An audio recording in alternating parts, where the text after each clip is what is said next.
अभिवादन स्वीकार कीजिए ब्रजेश मिश्रा का। और आप देखना शुरू कर चुके हैं द डिबेट। बहनों भाइयों, देश की राजनीति में जबरदस्त गठबंधन के परिवर्तन हो रहे हैं और आज प्रतिपक्ष और सत्ता पक्ष दोनों के अलायंस की एक महा बैठकें हुई हैं। विपक्ष की तरफ से जन्म लिया है इंडिया। उन्होंने अपने गठबंधन का नाम यूपीए से बदलकर कर दिया इंडिया, और एनडीए है भारतीय जनता पार्टी के नेतृत्व वाला। खास बात यह है कि दोनों का महासम्मेलन आज ही है और अब एक तरह से ऑफिशियली ये मान लीजिए कि दोनों तरफ की सेनाएं तैयार और जंग का ऐलान। तो क्या है इंडिया और क्या करेगा एनडीए, आज की परिचर्चा का मुख्य केंद्र बिंदु यही है। बहनों भाइयों, विपक्ष ने आज कर्नाटक की राजधानी बेंगलोर में बड़ा शक्ति प्रदर्शन किया। ये शक्ति प्रदर्शन कोई सामान्य नहीं बल्कि असाधारण शक्ति प्रदर्शन, जहां 26 राजनीतिक दल एक साथ एक प्लेटफॉर्म पे आकर उन्होंने एक अलायंस का प्लेटफॉर्म तैयार किया है। इस प्लेटफॉर्म का नाम रखा गया है इंडिया। नाम किसने सुझाया? राहुल गांधी ने। पटना के बाद बेंगलोर की यह बैठक बड़ी महत्वपूर्ण है। महत्वपूर्ण इसलिए हाथ से है कि वो गर्माहट, वो जोश और वो वार्मथ और एक प्लेटफॉर्म पर आने का जो जज्बा वो पटना में बना नहीं था, लेकिन बेंगलोर में आज अपोजिशन पार्टी के लीडर्स की बॉडी लैंग्वेज देखकर ये लग रहा था कि ये अलायंस अब लंबे समय तक काम करने वाला है। आपसी मतभेदों को भुलाकर भी कई पॉलिटिकल पार्टियां वहां साथ खड़ी थी। शायद विपक्ष के लिए आज का दिन बहुत महत्वपूर्ण होगा, माइलस्टोन है विपक्ष के लिए, क्योंकि इसके पहले बीजेपी के नेतृत्व वाले एनडीए के खिलाफ कभी भी इतनी बड़ी तादाद में एक प्लेटफॉर्म के नीचे विभिन्न विचारधारा वाले दलों का इकट्ठा होना, यह भारतीय जनता पार्टी के लिए भी खतरे का संदेश है। और कर्नाटक में सफल बैठक कराकर कांग्रेस ने एक बार फिर विपक्ष में अपने आप को ताकतवर होने का एहसास भी कराया है। और राहुल गांधी के इंडिया कंसेप्ट को स्वीकृति देकर विपक्ष एक तरह से उनके नेतृत्व को भी मान रहा है। तो चुनौती बड़ी है, तारीख है 18। तो एक तरफ बंगलौर में विपक्ष की सेना सज रही थी, तो दिल्ली में प्रधानमंत्री मोदी और बीजेपी क्या कर रहे थे? तो इन्होंने भी आज बहुत अरसे के बाद एनडीए की बैठक बुलाई थी। एनडीए की बैठक में 36 दल शामिल हुए, 38 और वहां कितने? 26। तो 38 दलों को एक साथ लाकर बीजेपी ने यही बताया है कि पॉलिटिकल डोमिनेशन तो इस देश की राजनीति में उसी के पास है। क्यों? क्योंकि बीजेपी खुद ही अकेले इतनी ताकतवर है कि बाकी थोड़े थोड़े सहयोगी इकट्ठा कर लिए उन्होंने। लेकिन बहनों भाइयों, चुनाव बहुत ही दिलचस्प है और इसमें कुछ लोग हैं जो तटस्थ भी हैं अभी, neither this side nor that side. आपके मन में आया होगा वो प्रश्न, वो कौन लोग हैं? तो वो केसीआर हैं, तेलंगाना के मुख्यमंत्री, वो जगन मोहन रेड्डी हैं, कर्नाटक के मुख्यमंत्री, वो आंध्र प्रदेश के मुख्यमंत्री, और वो है नवीन पटनायक, उड़ीसा के मुख्यमंत्री। इनका स्टेटस अभी क्लियर नहीं है, लेकिन कल भी मैंने कहा था, आज फिर दोहरा रहा हूँ कि इस देश की राजनीति का वर्टिकल डिवीजन हो चुका है।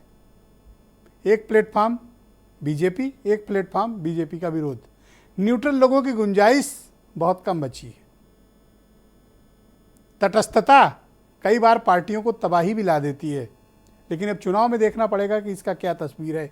लेकिन इंडिया का कंसेप्ट लाकर भारतीय जनता पार्टी के समक्ष अपोजिशन ने एक चैलेंज प्रस्तुत किया है, एक चुनौती प्रस्तुत की है, और वो चुनौती कोई सामान्य नहीं है। अगर बीजेपी शासित 15 राज्य उसमें हैं बीजेपी के साथ, तो 11 राज्यों के मुख्यमंत्री इस प्लेटफॉर्म पे भी मौजूद हैं। इनके पास भी तकरीबन 90 से ज़्यादा राज्यसभा सांसद हैं। बीजेपी के पास 330 के आसपास लोकसभा सदस्य, इनके पास 142। ये ताज़ा तस्वीर है। लेकिन बहनों भाइयों, वो साल दूसरा था, ये साल दूसरा है। कुछ बयान सुन लें आप, फिर आज की डिबेट को हम आगे बढ़ाएं। हमने निर्णय लिया है, सबने निर्णय लिया है कि अब हम एक एक्शन प्लान तैयार करेंगे, जहां हम एक साथ मिलकर देश में हमारी विचारधारा के बारे में और जो हम देश के लिए करने जा रहे हैं उसके बारे में बोलेंगे। देश की आवाज को दबाया और कुचला जा रहा है। ये देश की आवाज के लिए लड़ाई है। देश को बचाना, लोगों को बचाना, पॉलिटिकल लीडर के साथ जिस तरह व्यवहार हो रहा है, और मैं ये कहता हूं कि देश की 2/3 जनता भारतीय जनता पार्टी के खिलाफ है। कहीं मुसलमान को, कहीं आदिवासी को घेर के मारा जाता है और अन्याय सहने के बाद भी पीड़ितों को न्याय नहीं मिल रहा। तो इसलिए ज़रूरी है कि एक डेमोक्रेटिक सरकार जो देश के संवैधानिक मूल्यों को मानती हो और उन्हीं को आगे बढ़ाने के लिए, देश को मजबूत करने के लिए कार्य करे। सरकार बेचना, सरकार खरीद करना एक ही काम है गवर्नमेंट का। इसी के लिए हम लोगों ने आज सब मिलके एक रियल चैलेंज लिया है। इन 9 साल के अंदर उनके पास मौका था, वो देश के लिए बहुत कुछ कर सकते थे, लेकिन इन 9 सालों में उन्होंने एक भी सेक्टर ऐसा नहीं है जिसमें हम कह सकें कि तरक्की हुई है। आजकल ये लोग बेंगलुरु में जुटे हैं। देश की जनता कह रही है कि ये तो कट्टर भ्रष्टाचारी सम्मेलन हो रहा है, कट्टर भ्रष्टाचारी सम्मेलन हो रहा है। ये कट्टर वाला शब्द आजकल बहुत चल रहा है। कट्टर शब्द का इजाद अरविंद केजरीवाल ने किया था, जिसको प्रधानमंत्री ने लपक लिया है। तो बहन भाइयों, आज की परिचर्चा को हम आगे बढ़ाएंगे। संजय चौधरी बीजेपी से हैं, मनोज काका समाजवादी पार्टी से हैं, अनिल दुबे राष्ट्रीय लोकदल से हैं, सुरेंद्र राजपूत कांग्रेस से हैं, अरुण राजभर एसबीएसपी से हैं, सर्वेश मिश्रा आम आदमी पार्टी और वीरेंद्र सिंह जी हमारे स्टेट हेड। शुक्रिया और धन्यवाद आप सभी का। संजय चौधरी जी, क्या ये भारतीय जनता पार्टी को चिंता करनी चाहिए कि उनके खिलाफ एक बड़ा अलायंस फार्मली आज तैयार हो गया, बन भी गया और सारे नेता इकट्ठे आ गए जिनके बारे में सोचा भी नहीं जा सकता था? तो इंडिया प्लेटफॉर्म जो तैयार हुआ है अपोजिशन का, एनडीए क्या ओपिनियन रखता है इसके बारे में? देखिए, सबसे बड़ी बात है कि आज का दिन वो दिन है जब हमें यह मान लेना चाहिए कि आज यूपीए की अंत्येष्टि हो गई है। यूपीए नामक गठबंधन समाप्त हो गया है। एक नए गठबंधन के साथ कुछ लोग जुड़े हुए हैं जिन्होंने एक नया नाम धर के आए हैं, और इस नए नाम के बारे में मैं डॉक्टर लोहिया को उद्धृत करना चाहूँगा। जब वो पहली बार लोकसभा में पहुँचे तो डॉक्टर लोहिया ने कहा कि हम भारत की जो लड़ाई है, जिसको इंडिया का रूप दिया गया है, ये भारत और इंडिया की लड़ाई, देश में कैसे भारत आगे बढ़े, देश में भारत के स्वाभिमान को, भारत के स्वरूप को, भारत की संस्कृति को और भारत की विरासत के आधार पर अर्थव्यवस्था कैसे खड़ी की जाए। डॉक्टर लोहिया का यह मत आज और भी ज़्यादा प्रासंगिक हो गया है। मुझे लगता है कि जब जब चुनाव होंगे, पक्ष और विपक्ष के दल आपस में भिड़ेंगे, वे अपना नाम रखेंगे, कोई गठबंधन बनाएंगे। सर, आपको इंडिया शब्द पर इतना ऐतराज क्यों है? इंडिया शब्द भारत के संविधान का हिस्सा है, उसमें लिखा है नहीं, भारत दैट इज इंडिया। यही है। देखिए, जब हम रायसीना मार्ग को लोक कल्याण का मार्ग करते हैं तो वो भारत की मूल आत्मा है। जब हम देश के अंदर इंडिया गेट के सामने नेताजी सुभाष चंद्र बोस की मूर्ति लगाते हैं तो वही भारत है। जब हम इस देश के हर आदमी का जीरो बैलेंस के आधार पर बैंक का खाता खुलवाकर उस बैंक के दरवाजे पर जिस पे देश का आम नागरिक नहीं बढ़ सकता था, ये वही भारत है। ये वही भारत की कल्पना है कि जब हर खेत के पास पानी पहुंच रहा है, हर घर तक बिजली पहुंच रही है, हर घर तक नल से जल पहुंच रहा है, हर व्यक्ति के घर के पास शौचालय पहुंच रहा है, गांव में ऑप्टिकल फाइबर्स पहुंच रहे हैं। ये वास्तव में भारत है और इंडिया की कल्पना अंग्रेजों की कल्पना थी। मैं समझता हूं कि भारत और भारत का स्वाभिमान, बढ़ता हुआ हमारा देश, दुनिया की देश का नाम है रिपब्लिक ऑफ इंडिया। ऐसे काल में जब, और प्राइम मिनिस्टर साहब भी लिखते हैं prime minister of India, home minister साहब भी लिखते हैं कि होम मिनिस्टर ऑफ इंडिया। आप भी सर कार्यक्रम करते हैं स्पोर्ट्स का, उसका नाम है खेलो इंडिया। आप तो आपको सर क्यों इतराज है सर? नहीं, मैं यही कहा ना, नहीं, हमें कोई ऐतराज नहीं। हम तो भारत की आत्मा के साथ खड़े हैं। और मुझे लगता है कि जो देश का आम व्यक्ति जिस भारत को इस्तेमाल करता है, जिस भारत का नाम लेता है, जिस भारत माता की जय कहता है, वो भारत आज भारत के जो आम व्यक्ति है जिसके मन में वो भारत समाया हुआ है, नाम किसका दिया गया है ये बात अलग है, लेकिन कोई भी नाम रखकर आए, ये पक्ष और विपक्ष का यूपीए के गठबंधन का तिरोहित होना और एक नए गठबंधन का रूप धर के आना। सर, जब मुझे इनकी इसमें पहले कुछ से भी डेट नया नहीं अनाउंस लगता। थी तो आपने हर 18 चुनाव में जुलाई को उत्तर अपनी प्रदेश बैठक में एनडीए की क्यों रखी? ताकत दिखाना चाहते हैं सर? नहीं, बिल्कुल भाई, देखिए जब चुनाव में जा रहे हैं तो आमने सामने खड़े हैं, वो भी रणनीति बनाएंगे तो हम भी रणनीति बनाएंगे, और रणनीति एक दूसरे के खिलाफ देश में अपने मत को, अपनी भावना को, अपने विचार को, अपने कार्यक्रम को जनता के बीच में ले जाने की बात है। हर दल की अपनी रणनीति है, उनकी रणनीति होगी, लेकिन आम आदमी का जन कल्याण और गरीबों के कल्याण के आधार पर भारतीय जनता पार्टी भारत की आत्मा के साथ आगे बढ़ेगी। और इसीलिए जब शुद्ध राजनीतिक आधार पर सांस्कृतिक परिवर्तन होता है तो ये भारत कहता है कि सोमनाथ में मंदिर बने, ये इंडिया कहता है कि देश का राष्ट्रपति उस मंदिर के उद्घाटन के लिए न पहुंचे। ये वास्तव में सांस्कृतिक लड़ाई है और इस सांस्कृतिक लड़ाई का निश्चित रूप से स्वागत है। 2024 के चुनाव में हम अपने इन्हीं कार्यक्रमों के आधार पर, इन्हीं अपने साथियों के आधार पर, लोक कल्याण के आधार पर और गरीब कल्याण के कार्यक्रमों के आधार पर आगे बढ़ेंगे।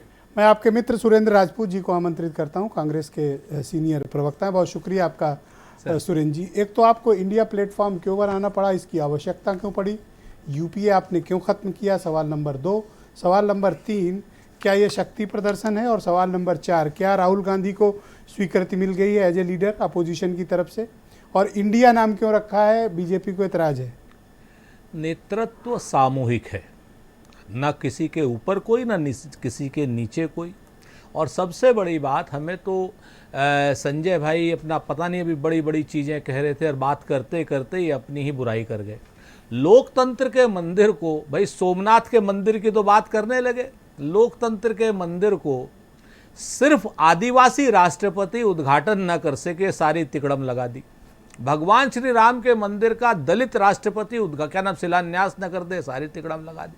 तो ये संजय भाई अच्छे इंसान हैं, लेकिन अब इन्होंने यूपीए की तिरोहित कर दिया, फलानी तेरहवीं कर दी, ये कर दिया, ये सब इनके मुंह से अच्छे नहीं लगते। अगर हम भी कुछ ऐसी बातें कहेंगे तो मेरे ख्याल से वो खराब रहेंगी, क्योंकि बहुत सी चीज़ें की श्रद्धांजलि आप लोगों ने पिछले 9 साल में करी है। अपनी नीति की श्रद्धांजलि कर दी, नियत की श्रद्धांजलि कर दी, नैतिकता की श्रद्धांजलि कर दी, अपने पूरे के पूरे जनसंघ को सत्ता की लोलुपता के लिए, लाभ के लिए और सत्ता के सिर्फ प्राप्त करने के लिए जनता पार्टी में आहूत कर दिया था आपने। बिल्कुल अकेले लड़ने का आप में दम नहीं था, इसलिए 26 लोग और लेके आए। बिल्कुल नहीं था हमें। हम बिल्कुल इस बात हम ब्रजेश भाई आपकी बात स्पष्टता से मानते हैं और सर झुका के हम स्वीकार करते हैं कि हम मायावी ताकतों से लड़ने में अकेले असक्षम हैं, हम कमजोर हैं। हम लोग आज की डेट में मायावी ताकतों के सामने सब लोग मिलकर लड़ेंगे। कोई उनकी भुजाओं पे तीर मारेगा, कोई उनके माथे पे तीर मारेगा, कोई उनकी जंघाओं पे तीर मारेगा, राहुल गांधी जी उनकी नाभि पर तीर मारेंगे, हम तो मान रहे हैं। लेकिन भारतीय जनता पार्टी वाले तो कहते हैं एक अकेला सब पर भारी, और आज 38 दल ले आए, 38 दल ले आए, 2 और ले आते तो 40 हो जाते। और 40 कौन होते हैं वो भी जान ले, संजय भाई अपनी जगह पर है, इससे ज्यादा मैं नहीं कहूंगा। और उस 38 दलों में भी जानिए, इन्होंने सिर्फ नंबर गेम करने के लिए 38 में से 26 दल संजय जी नॉर्थ ईस्ट के थे, जहां पर 8 लोकसभा सीटें। ठीक, परिवारवाद की आप बात करने लगे। आपकी पार्टी में तो कितने परिवारवादी छोड़ दीजिए, लेकिन आपके गठबंधन में आपके अलावा सो कॉल्ड सारे परिवारवादी, एक राजभर साहब बैठे हुए हैं, निषाद साहब बैठे हुए हैं, अनुप्रिया पटेल बैठी हुई हैं, वो अपना जेजेपी वाले बैठे हुए हैं, रामविलास पासवान चाचा भतीजा बैठे हुए, अजित पवार बैठे हुए हैं, एकनाथ शिंदे बैठे हुए। तो हम आपको सिर्फ इतना खाली एक 4 लाइनें बता दें संजय भाई, उसके बाद अपनी पूरी बात कह देते हैं कि कुछ लोग तुम्हें समझाएंगे, वो तुमको खौफ दिखाएंगे। जो है वो भी खो सकता है, ये आप लोग कह रहे हो आजकल संजय भाई कि जो है वो भी खो सकता है, और इस राह में रहजन है इतने, आप जैसे रहजन इस राह में रहजन है इतने, कुछ और यहां हो सकता है। आप रहजन जैसे शब्द सुन लीजिए सर, कुछ और लाइन है सर, मेरी नहीं है, फहमीदा रियाज की। अच्छा ठीक है, आप ऐसे मत कहिए, आप ब्रजेश भाई रहजन बोला इसलिए एतराज किया। हाँ, इस राह में रहजन है इतने, कुछ और यहां हो सकता है, कुछ और तो अक्सर होता है, पर अब जवाब सुन लीजिए कि पर इस पल में तुम जिंदा हो, ये पल तुम में जिंदा है, ये वक्त नहीं फिर आएगा, तुम अपनी करनी कर बैठो, जो होगा देखा जाएगा, जो होगा देखा जाएगा। संजय भाई एक चीज जान लीजिए, आपके यहां पर जो सुबह का भ्रष्टाचारी होता है, शाम को मोदी जी के दरबार में आकर वो बिल्कुल मुख्यमंत्री बन जाता है, उप मुख्यमंत्री बन जाता है, मंत्री बन जाता है। जो आपके यहां पर क्या नाम, हमारे यहां परिवारवादी होता है, आपके यहां सर पर आप 26 मिलके वो ताकत नहीं पैदा कर पाते हो जो अकेले मोदी जी कर ले रहे हैं। हाँ, तो ये बात बिल्कुल सही है, इस बात को भी जान लीजिए। मोदी जी का सूरज अब अस्तांचल की ओर है, तभी तो हम इकट्ठे हुए। अगर वो ताकत हम में होती तो हम लोग सरकार में होते, मोदी जी विपक्ष में होते, हमारी तरीके से मीटिंग कर रहे होते। हम तो ईमानदारी से स्वीकारोक्ति करते। सर थोड़ा बुरा लगेगा, लेकिन सब ये सेंट्रल एजेंसी, जांच एजेंसियों के मारे हुए लोग ज्यादातर दिख रहे हैं। सर एक बात बताइए, आप क्या चाहते हैं कि ना मारे हुए आपके खिलाफ जो इनकम टैक्स और सीबीआई की रेड पड़ी, उन पर हम आपके समर्थन न करें? बिल्कुल करेंगे हम तो। जो 56 ग्राम आपके यहाँ सोना निकला है उसका हम समर्थन न करें, चलो बिल्कुल चाय करेंगे। मिलके ठीक है, हम आपको पूरी चीज बता दें, हम पूरे देश में गरीब के खिलाफ, आदिवासी के खिलाफ, बनवासी के खिलाफ, नल के खिलाफ, नील के खिलाफ, कोल के खिलाफ, भील के खिलाफ, जो लोग ये लड़ रहे हैं सामंतवादी ताकतें, जो पिछड़ों की लड़ाई नहीं मानना चाहते, जाति जनगणना नहीं कराना चाहते, उन सब के खिलाफ हम लड़ेंगे, भिड़ेंगे और जीतेंगे। मनोज काका समाजवादी पार्टी के प्रवक्ता है। मनोज जी, ये इंडिया प्लेटफॉर्म से आपको क्या मिला, आपके हिस्से में क्या आया? इंडिया प्लेटफॉर्म से हमको समरसता मिली, हमको एकता मिली, हमको बंधुत्व मिला, हमको कम से कम ऐसी चीज़ जरूर मिली कि मणिपुर में जब अपने ही लोग शरणार्थी हो जाएं, 50,000 लोग, जब वहाँ लाशें गिरें तो उस पर कम से कम अट्ठहास न करा जाए, उसमें मर्माहत हुआ जाए, संवेदना हो उसमें। कम से कम इंडिया प्लेटफॉर्म में एनडीए वाला वो भाव नहीं मिला जो नेशनल डिफाल्टर एसोसिएशन है, उस तरह का भाव नहीं मिला। इसमें एकाधिकार, इसमें इंडिया में वही मिला जो संविधान के प्रस्तावना में है कि हम भारत के लोग भारत को एक संपूर्ण प्रभुत्व संपन्न समाजवादी धर्मनिरपेक्ष एवं लोकतांत्रिक गणराज्य बनाने के लिए तथा उसके समस्त नागरिकों को आर्थिक, सामाजिक, राजनैतिक न्याय दिलाने के लिए इसकी सौगंध लेते हैं। यही तो मिला है। ये कह रहे इंडिया क्यों रखा है, भारत रखो नाम, इंडिया गलत रखा है नाम। इन्होंने जो कहा, असल में भारतीय जनता पार्टी के पास एक समस्या है, जानते हैं क्या? शब्द को कर्म तक ले जाने में कर्म करना पड़ता है,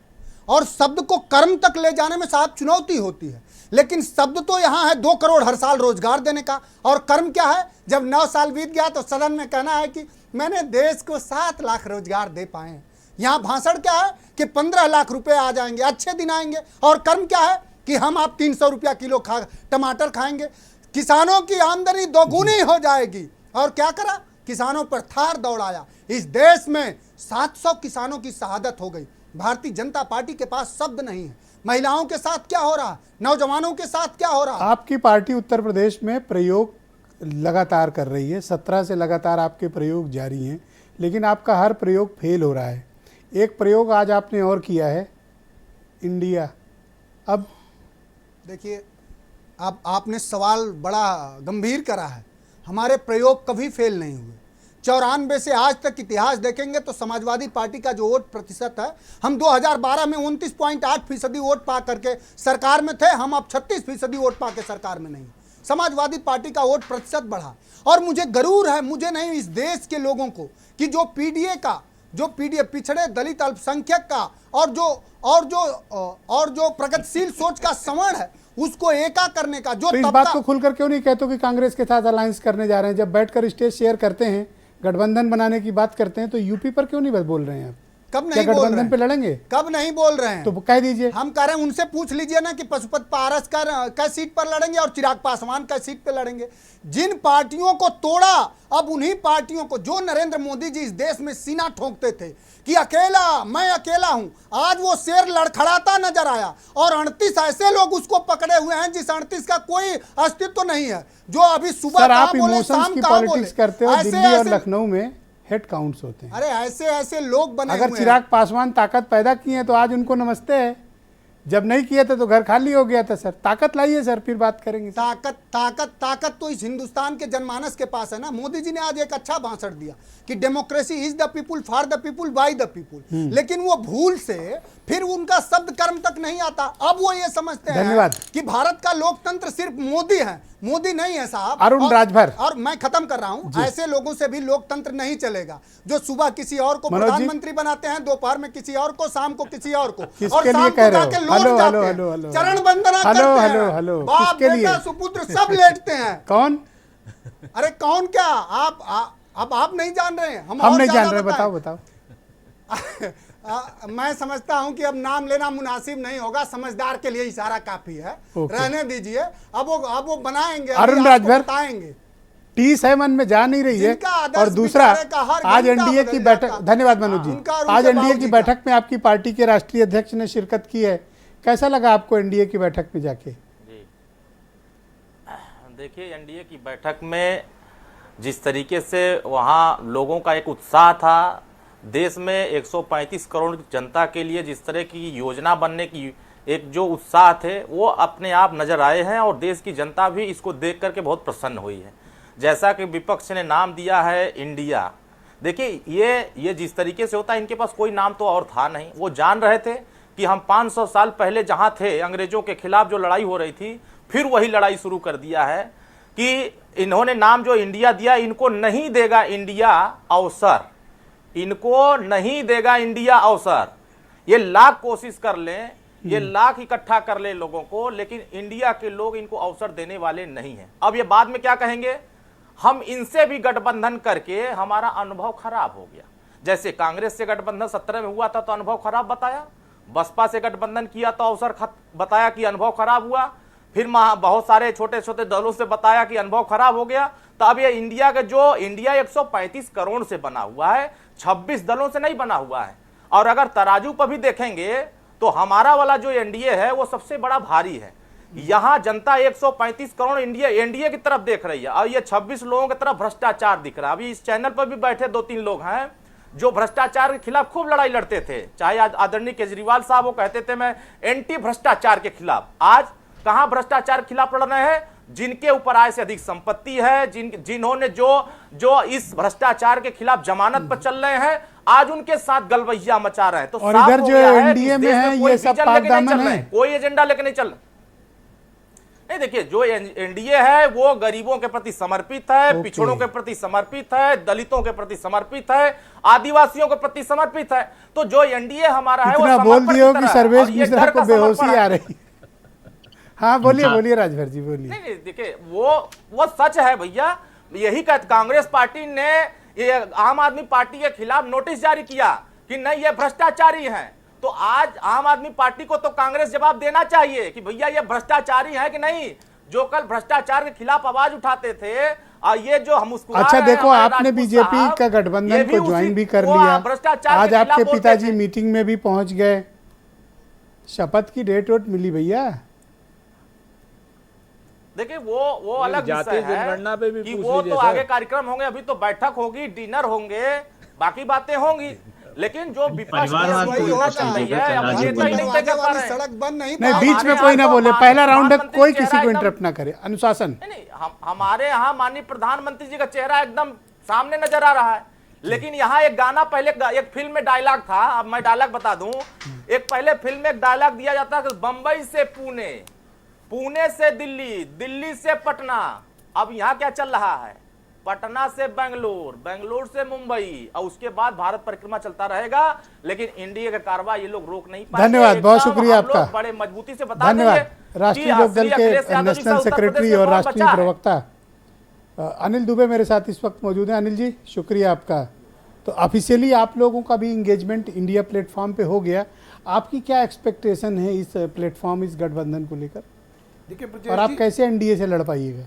नहीं ब्रजेश जी, हम लोग जो आज यहाँ इकट्ठा हुए हैं, ये जो कारवां जो चला है, अभी इसमें और भी लोग जुड़ेंगे, और ये भारतीय जनता पार्टी के पतन की शुरुआत हो चुकी है, और इनका पतन उत्तर प्रदेश तक आएगा, उत्तर प्रदेश में भी इनका पतन होगा।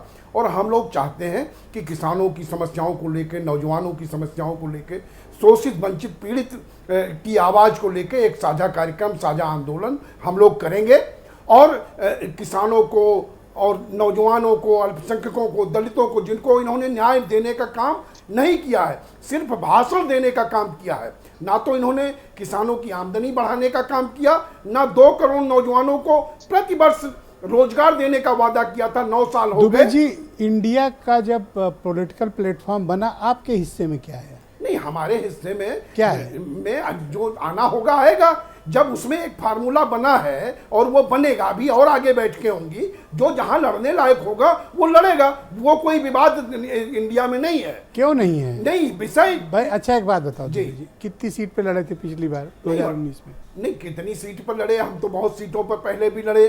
पिछली बार वाले में कितने पे लड़े? नहीं, पिछली बार जो है 3 सीटों पर लड़े थे। अब के कितना चाहिए? नहीं, अब वो कितना ये तो हमारा नेतृत्व तय करेगा।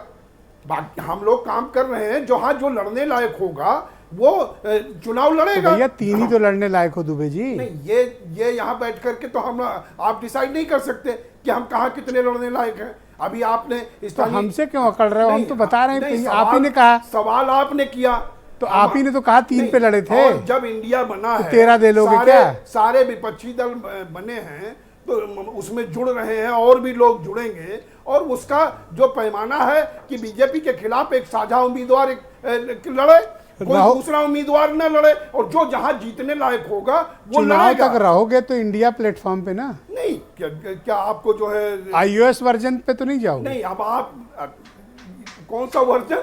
एप्पल वाला जो आता है। नहीं, हमारा वर्जन यही है। हम विपक्ष के साथ हैं, हम भारतीय जनता पार्टी से लड़ने का काम कर रहे हैं। अरे क्या गलती की संजय चौधरी ने, इतना क्यों गुस्सा हो? नहीं, हम कहाँ गुस्सा हैं। इन्होंने किसानों को यहाँ वही तो मैं कह रहा हूँ, आप गुस्सा हो ही नहीं इनसे। ये बताएं कि बस वो बात नहीं कर रहे हैं ठीक से। ये ब्रजेश जी, आपने सवाल किया तो सुन लीजिए। हाँ। ये बताएं संजय जी कि इन्होंने किसानों की आमदनी 2 गुनी करने का वादा किया था, क्या हो गई? कर देंगे, ऐसा क्या इन्होंने जल्दी हो नौजवानों जाएगा? को रोजगार देने का वादा किया था, क्या हो गया? इन्होंने गन्ना किसानों को लागत का 1.5 गुना मूल्य देने का वादा किया था। अच्छा, राजभर जी जो मांग रहे थे वो दे दिया क्या? नहीं, राजभर जी तो मोदी जी को पानी पी पी के गाली देने का काम करते थे। अरे वो हो गया, पिछले साल दिए थे। अब्बास अंसारी को बीजेपी क्या नहीं कहती थी? अब कहाँ पुरानी बातों का रोना रो रहे हैं? महंगाई कितनी चरम सीमा पर है, उस पर कंट्रोल करने का काम किया। उत्तर प्रदेश में बाढ़ आई हुई है, पशुओं के लिए चारा नहीं है, लोग परेशान हैं, उस पर कोई राहत काम हो रहा है? कहीं कुछ नहीं हो रहा।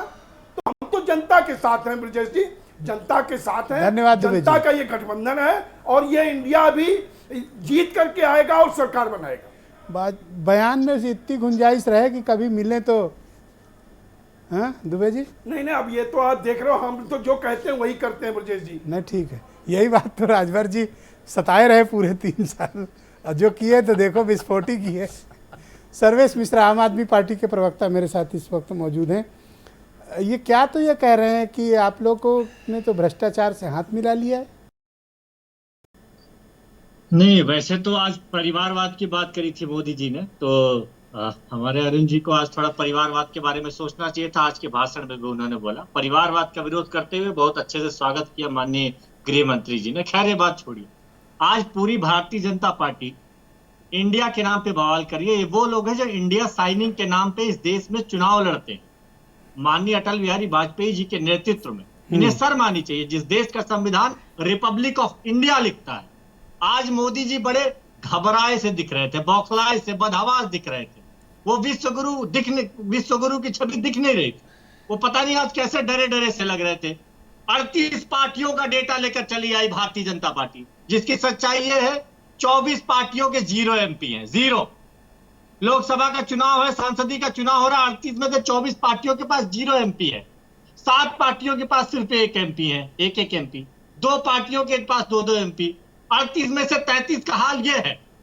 24 तो और सर ये बात ताल ठोक के वो कह रहा है जिसके पास 1 सांसद है सर लोकसभा में। आप ये समझिए, आज हमारे पास राज्यसभा में 10 सांसद है। देश की 4थे और 5वें नंबर पे जो पार्टियां हैं, सबके पास 4थे और 5वें नंबर पे 10-10 सांसद हैं देश के उच्च सदन में।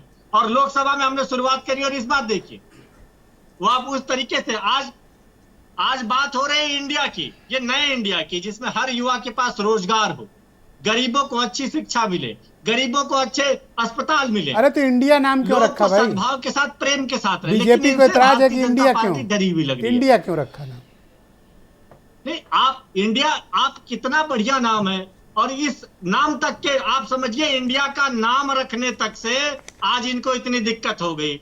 ये कहते थे मोदी जी अकेले चले हैं, अब पहले दिन से कहने नहीं अकेले नहीं, हम 38 हम अकेले नहीं है, दूसरे वाले 26 है, हम 38 है, भले 38 में से 24 के पास 0 MP है। तो इस तरीके के आप समझिए कि विपक्ष की एक ये जो इंडिया प्लेटफॉर्म बना है इसमें पंजाब और दिल्ली में आपका क्या इनके साथ इक्वेशन रहेगा? यहाँ दोनों जगह तो कांग्रेस आपके खिलाफ लड़ती रही है, पंजाब में तो आप उनको रिप्लेस करके आए हैं, वो आपको स्पेस क्यों देंगे? देखिए, ये चुनाव दिल्ली और पंजाब का नहीं, पूरे देश का चुनाव, भारतीय जनता पार्टी के तानाशाही के खिलाफ चुनाव है, इनके गरीब विरोधी नीतियों के खिलाफ चुनाव है, इन्होंने जो युवाओं से फर्जी वादे किए हैं उनका चुनाव है। और ये पूरे देश को पहली मीटिंग होते ही मोदी जी अकेला तक पे आ गए, वो दिखा दिया कि वो कह रहे कि नहीं हम अकेले नहीं है। तो ये नाम रखने वाले से आज असलियत पता चल गई है।